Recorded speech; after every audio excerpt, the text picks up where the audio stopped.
Hi everybody, Tim Emerson of Kuan Yin Healing.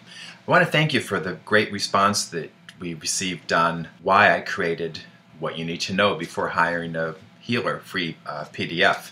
This, for a long time, has been something that's been missing from the marketplace, and I really appreciate your responses about it. I appreciate your passion for this. This is something that's been needed. Now, there's a sea of noise out there, right? There's this way, or you need to go this way, or craniosacral, or Reiki, or acupuncture and reconnective healing, and all these are fine, but there's not a one true way. There's not a one size fits all. We do know what goes in to effective healing results, what elements are there. If those elements are there, you're going to get results of some kind.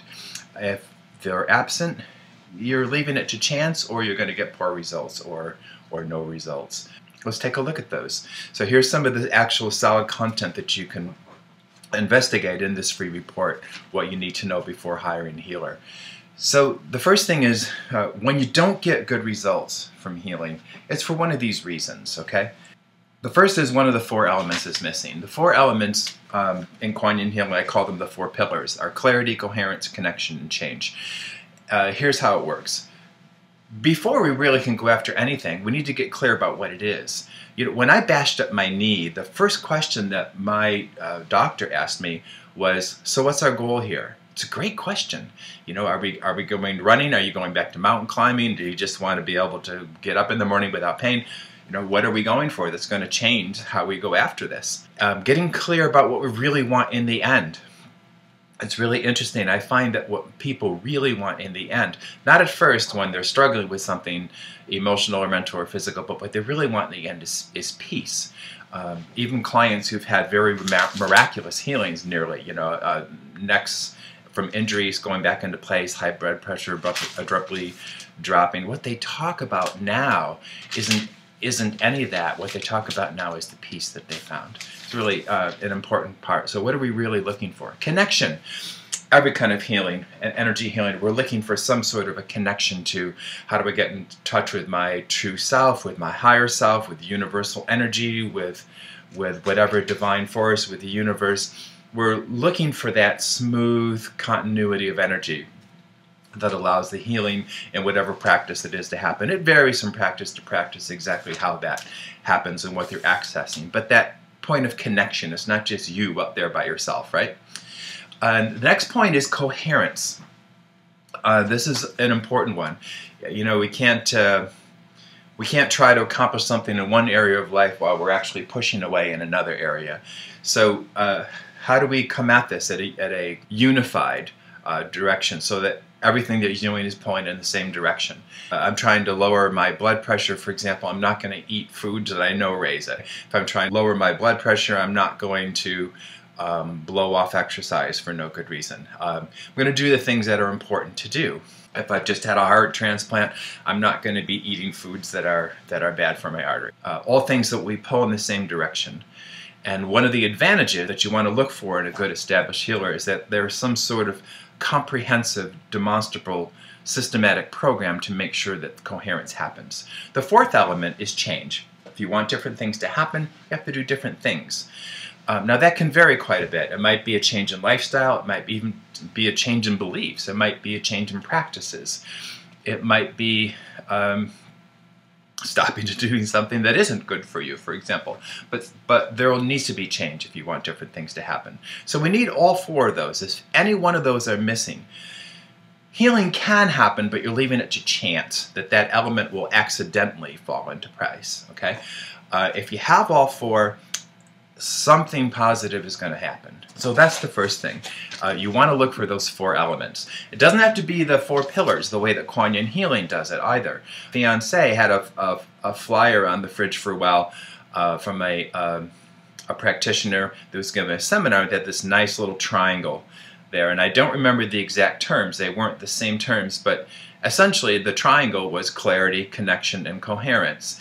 And then the flyer went on to make that what brings all these three elements together was the element of, again, whatever word she used, essentially it was change. So all four elements were there.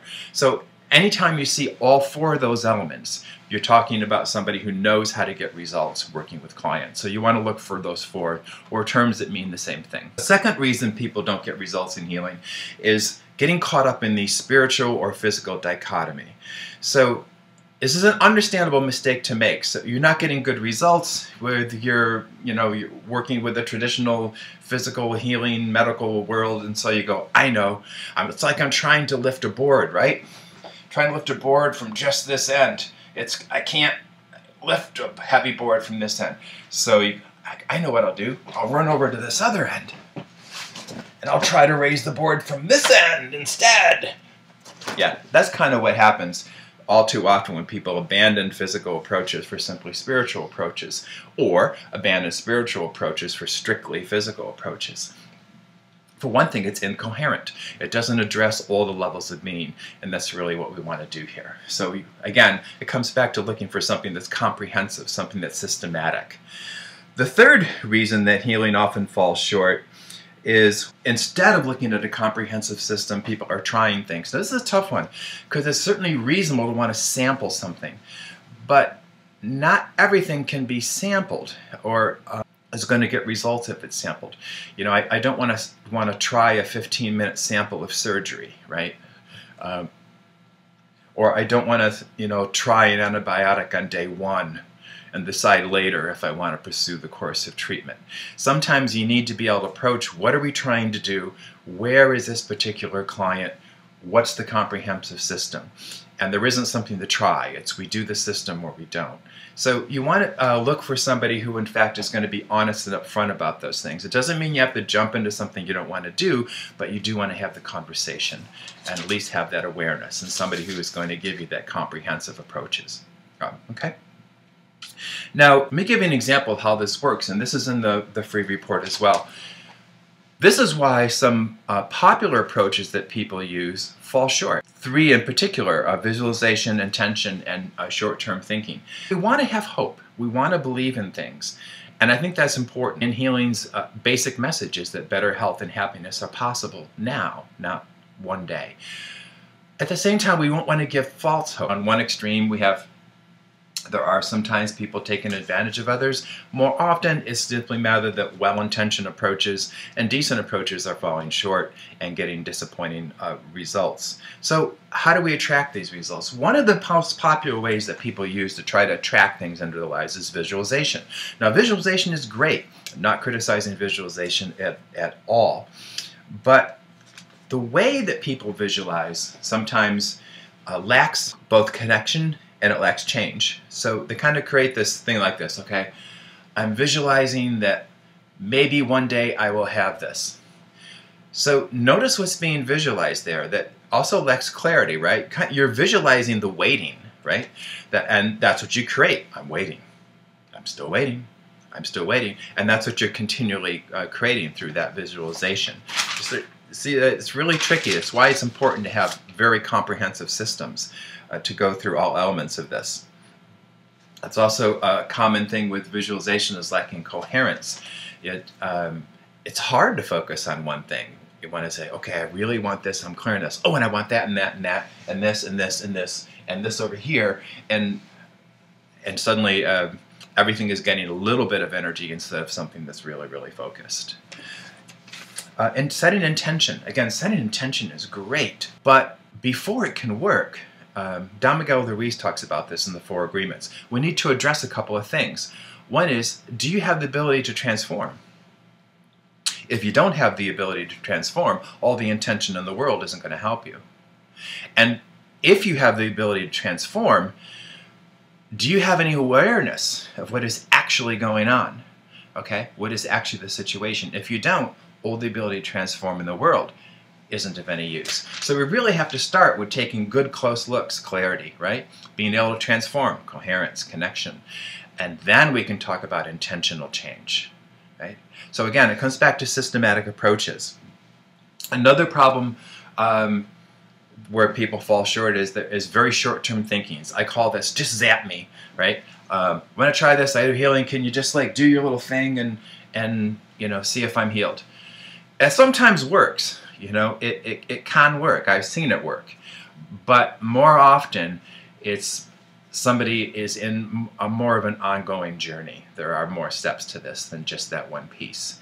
What it tends to do is treat symptoms rather than real problems. The problems come back, or the problem that you think is the problem is cured, but the other problem is not, those sorts of problems.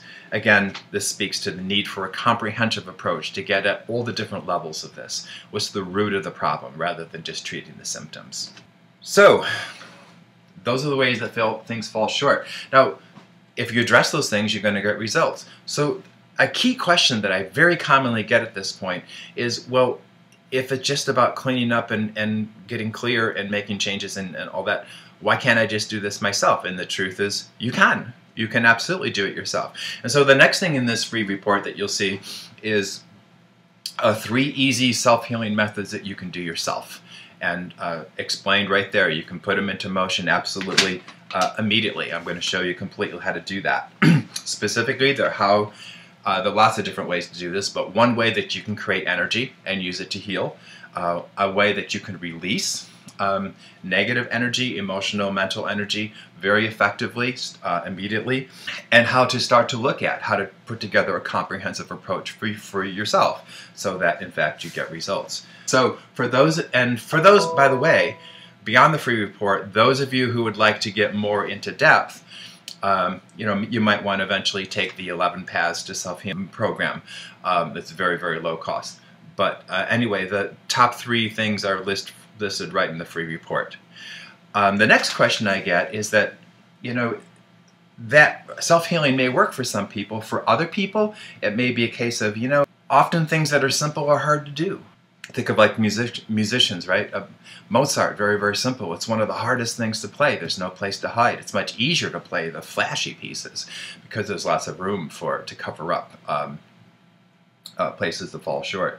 Also, being able to do anything well takes practice. It takes time. One of the reasons I go to professionals like plumbing and mechanics and things, even if I could do it myself, is that they can do it faster and better. They already know the things. Another problem sometimes with self-healing is it's hard for ourselves sometimes to identify the real problem.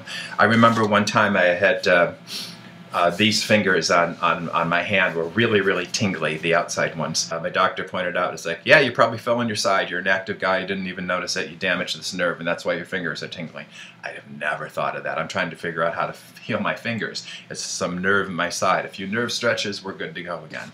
So finding that real problem. Another problem sometimes with self-healing is that it's hard to see. Sometimes we get used to the pain that we're carrying. Physical pain, emotional pain, mental pain. It's our reality. We start to, oh yeah, my back hurts, it hurts every day, that's how life is. And we stop to forget that there's any other life. Which is why Kuan Yin Healing's motto, by the way, is better health and happiness are possible now. You don't have to continue to suffer with that. That's the gist for today of how to start to get into this. I hope that helps. In the next video, we're really going to get into how to get started with this, how to make this work for you in practical ways. So whether that's, I want to start evaluating some healers that are right for me, or I want to really jump into this self-healing thing and make that work for me, that's great. The report itself is going to be available shortly in March of 2015. The way to get it would be simply go to my website, KwanYinHealing.com, KwanYinHealing.com. It costs nothing. It's a free service. And I would also like you to do one thing for me is, leave a comment. Let me know how this is working for you, what your concerns are, what your needs are, any questions that you have. And in the next video, I'll be answering a lot of your questions as well. All right? So take care, namaste, and happy healing.